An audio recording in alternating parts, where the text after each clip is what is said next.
That was fun. And 7 birds come in, they've gobbled hard this morning.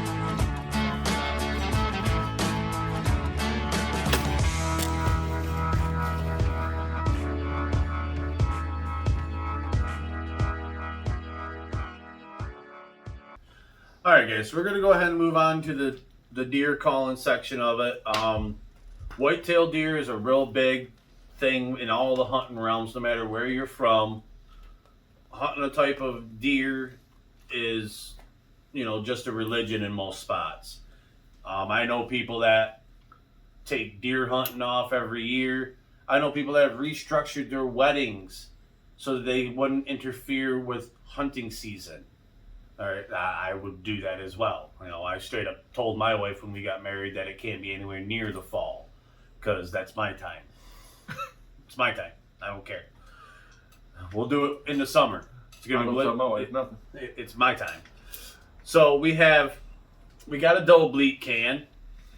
Tim and I each have one. I have a different one than he does. And they're simple. They're nice. His has got a cap on the bottom of it where you just flip it. And it makes that call. Now, I've heard many different people say that full bleat like that is actually a distress call. I've heard other people say that that's, candy to a rotten buck's ears. But I tend to do it 3 times. I try to cut them a little short. Tim's has got a cap on it so that you don't. But if you don't have the cap, they all come with a little hole in the bottom of them. And then all you're doing is putting your thumb over the hole and as simple as getting halfway down through and releasing the hole, and it'll stop the call right then and there. There's this new fad going on for a great grunt call, and might just be a New York thing. You can go to your local farm and garden store or pet store. They have these cool little, it's a dog toy, it's a pig that you squeeze and it actually grunts almost like a grunt call. It's freaking hilarious. And these are big burly men going out hunting and they've got a fluorescent purple and pink pig with them. That's a Chewy toy. And I did not get a chance to buy one this year. I wanted to get out and get one so I could do everything like all the other New York hunters were and I could have it on this table for something fun for you guys to stare at and go, why? But I never got the chance to. But the doe bleat's also good for another thing. What I like to use this for is if I'm doing a stalk hunt and I'm just walking around the woods, if I snap a branch, it's easy enough just to take it and give it a little tilt again. There's a bunch of different manufacturers of them out there, so I'm not going to name any specifically. Like I won't really name any companies specifically, because none of them back us. We're not going to back them and stuff like that. I use their objects. I use their materials, yes. But it's ultimately your guys' choice and which company you want to go with and which one you guys want to buy. Now, we had this fancy grunt call or 3-in-1 call that you see all over the internet. The name of it would be what you would use to put out a fire with in your kitchen. Okay? It's got a sliding tone on it. You can go from fawn, doe, buck, and it could be fancy. That's for sure. But we have this one. This is the Monsters. And you got your fawn. All right, I'm just gonna have him do it so I can just talk. So you got your fawn, and a lot of those, it's all depends. There's a ton of different ways to do it. Championship callers will literally say, almost if you just for a fawn, literally if you say like almost like mama, this is mine. It's flexible if you can figure that company out. They say you almost say like mama through it, or just a quick it's almost mama, where are you? That's a fawn. Hopefully you aren't shooting fawns, but if you have no other choice and you need meat in your house to feed your family, I'm not going to judge you at all for it, guys. Then you have a doe bleat, which there are many different calls that they do. You have just your regular doe grunt. You have a doe bleat you can do through it, which is just a drawn out.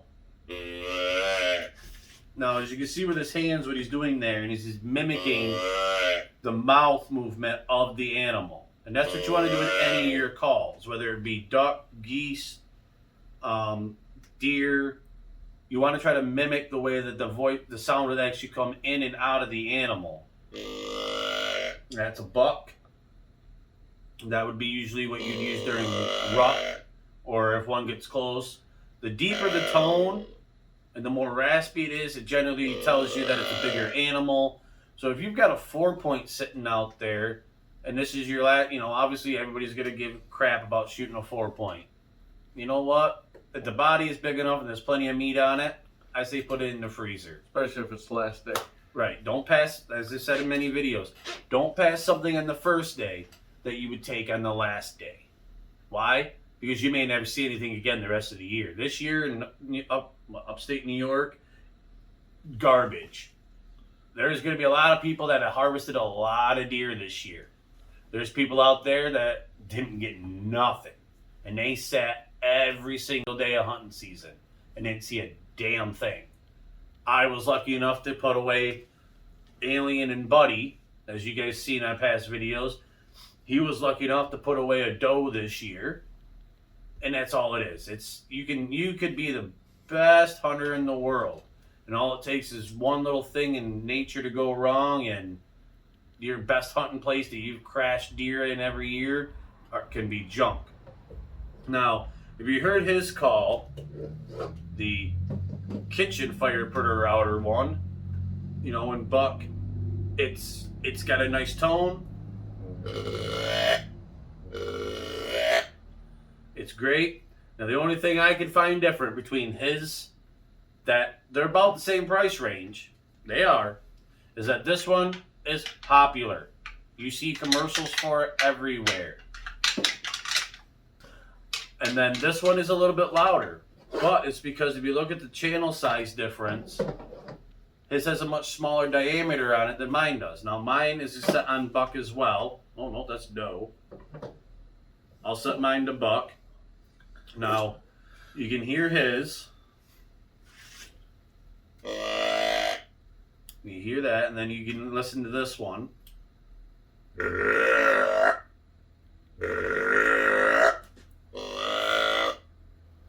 Mine has a little deeper noise, but it's louder. I like mine because I hunt a lot of open hardwoods, kind of. So my sound could travel a little bit further into those thickets. This one I would refer to as a bow hunter's call because it's quieter and it allows them, when they're closer, that they get that sound that they're a little further back or whatever. This one I refer to as a rifle one, just due to the fact that mine's a touch louder.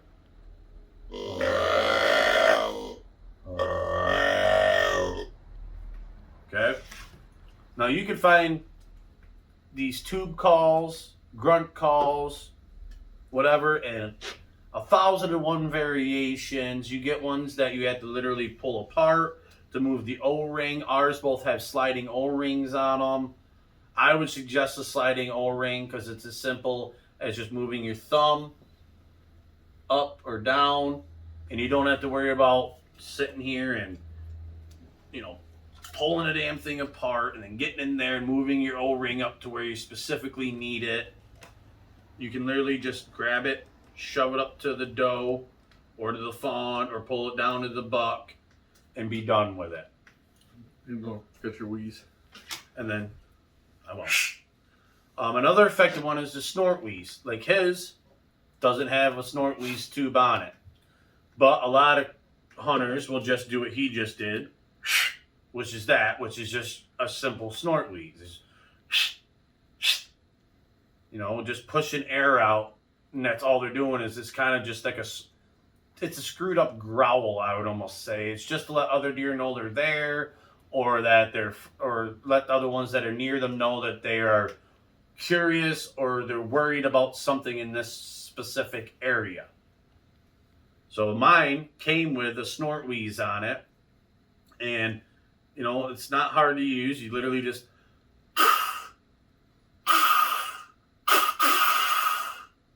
and that's all it is. It's expelling air through it. There's no whistle.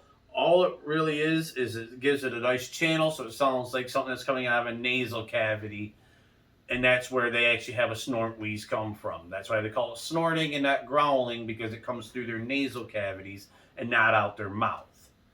So those are the basic deer calls that you got. You got a bleat can, and you've got the tube calls, or whatever you want to call them. There's also, I've seen lots of people out there just use pieces of cut grass, and that's how they make their little fawn calls. I've seen ones that are chiseled out of wood. They do make a mouth call. Yep. My uncle has one. There's, no matter what calls you guys see, there's 10,000 different variations of that same call, and there's 10 million different variations of a type of call for a specific game. Now, when it comes to rattle racks, there are 3 types of rattle racks out there, to my knowledge. You've got synthetic, you've got natural, and then you have rattle bags. I'm sure there is other ones that I don't know of and I'm missing. I have a small rack at my house of natural horns that I will use from time to time. The reason I don't like using them is because they're personal to me. And if I broke one, or broke a tine off in it, or something like that, I'd feel bad, because I had a very good friend give them to me when I first started hunting. Now that I've furthered my career, or not career, but furthered my experience and my knowledge in hunting, I prefer the synthetics, because, well, if I break this thing or it gets damaged, I'll just go get another one. And they work just as good. As you saw, I was picking on him for not using these ones correctly. It's because if you held these guys like this and just smashed them together, you're probably going to, depending on how you do it, you're going to smash your hands together, and that's going to hurt like hell. Or you could slip and smash it with the horn. They suggest holding it down here like this, because you're not going to be rattling all, you're just going to. But if you put it together like this, it doesn't, you hit your hand sometimes, but it's not going to hurt as much as if you had them here and you just whacked them together, and you're not going to slip as much either. I'll try it that way. Works just the same. Not hitting your hands. But the way they suggested how to use them is the way I'm showing you them, is like this, and I'm sure you probably could flip it over and try to use it like that. But to me, that sounds super aggressive. Now, if you're out in a field and you're trying to draw on a big buck, it's okay to go a little aggressive with it. And, but remind you, if they're in a down out, two big bucks are in a down, drag out fight, another buck is not going to come into the middle of that, especially if they hear.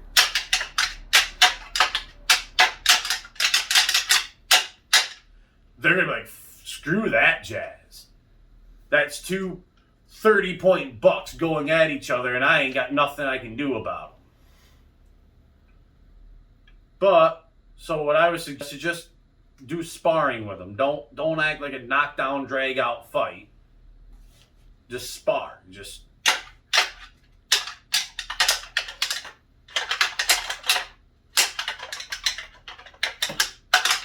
And I would suggest stopping every so often, instead of just playing them together. I would lock them together and rattle back and forth like that for a minute. Because why? That's what they do. They will lock horns and move around, pull apart, bang back together. Or if you see a nice big-bodied small buck out there, just rattle them back and forth. You can also take these guys and mimic, a buck or a button buck or something, scraping on a tree, or rubbing on a tree, I guess. Scrapes are on the ground, rubs are on trees. And you can take it and actually rub it against the tree if you're up in a tree or something and you think that might catch their attention, or grab the tree limbs with a little bit of leaf on it and rake it against that. That could grab their attention as well. In my opinion, these are for close up. You got a buck 30 yards away from you standing in a brush line, and every time, you do a doe bleat or a grunt call, it kind of grabs their attention. Well, then just tickle the ivory a little bit. But they're pretty basic, pretty easy to use. And in my opinion, this is all you really need for any successful deer hunt. A bleat call in your pocket, a tube call on you for your grunts, and a set of racks. If you ain't got a racks, I've hunted and harvested many a deer with just these 2 items. And cold calling is a good idea, but at the same rate, if you just sit there and don't call. Calling is for when you know there's something in the area and you can't see it. Because if a deer hears you and it can pinpoint where that sound's coming from, it's going to look right at you. So that's why a lot of times you see people and they have their hand cupped like this and they got it over to the side. It's because they're pushing that sound off that way so that the deer will hear it come from over there, or the illusion that it comes from over there, instead of straight up into the tree where you're sitting. They can hear the direction of the sound. That's why a lot of them,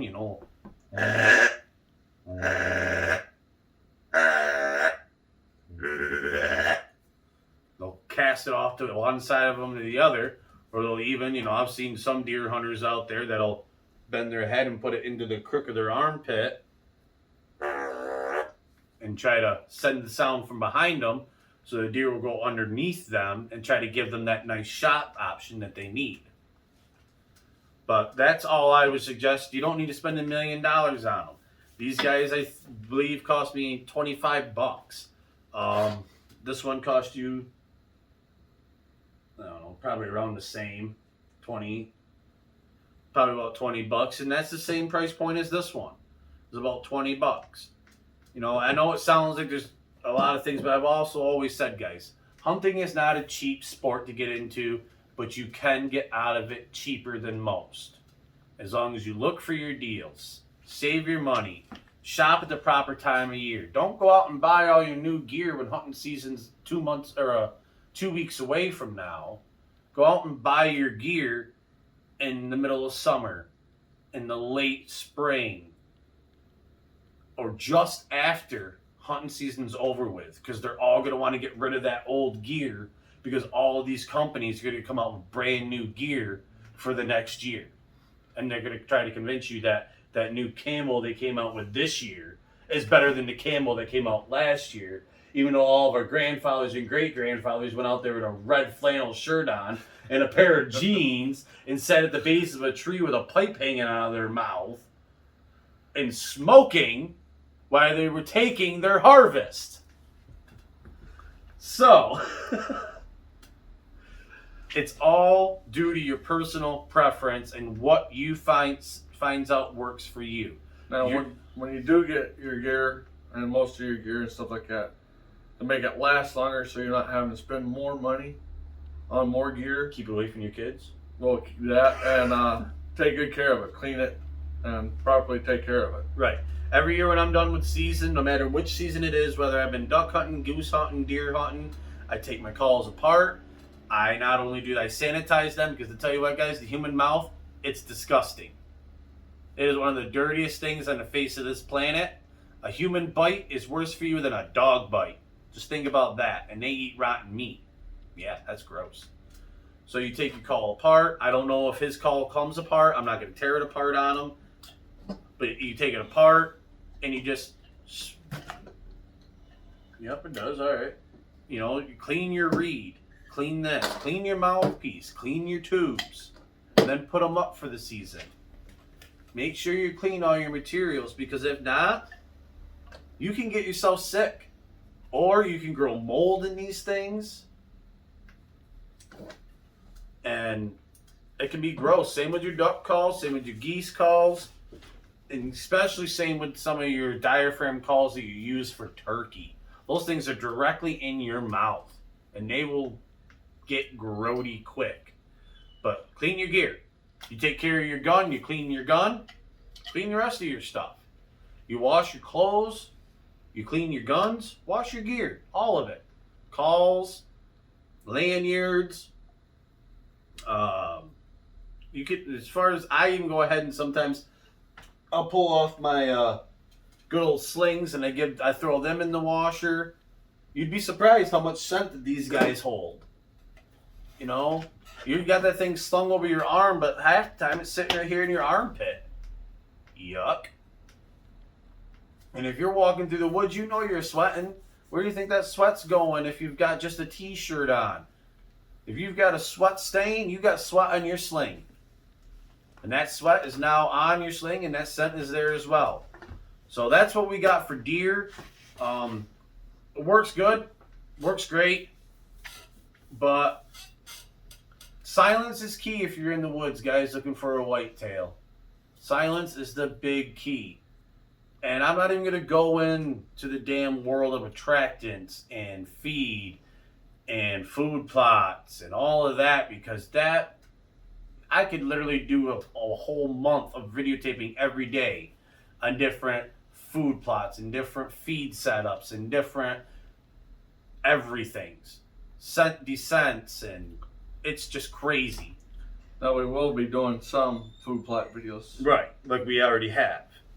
We'll show you what we've done, and if that helps you guys at all, that's awesome.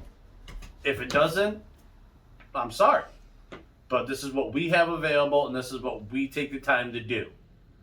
Now, I know my food plot this year, I took one with bow right out of it. First week of bow. Snapped my fingers, got alien. And then the rest of the season, I didn't see anything.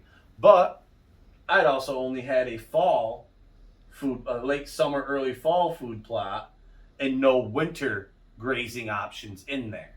So as soon as we got the first frost, it killed my food plot right off. No matter what, I couldn't plant anything by then. It was too late. Yeah, you need a good winter-based food plot at times. Especially if you live in a snow belt, a snow country. So that's deer. Now that we've done deer and duck, we'll move on into goose. So once again, guys, thanks for watching. Don't forget to hit that subscribe button, that like button. As he said, leave your comments down below. We always like to hear from them. So catch you guys next time. Outdoors with the Common Man. Real videos for real people. See you next time.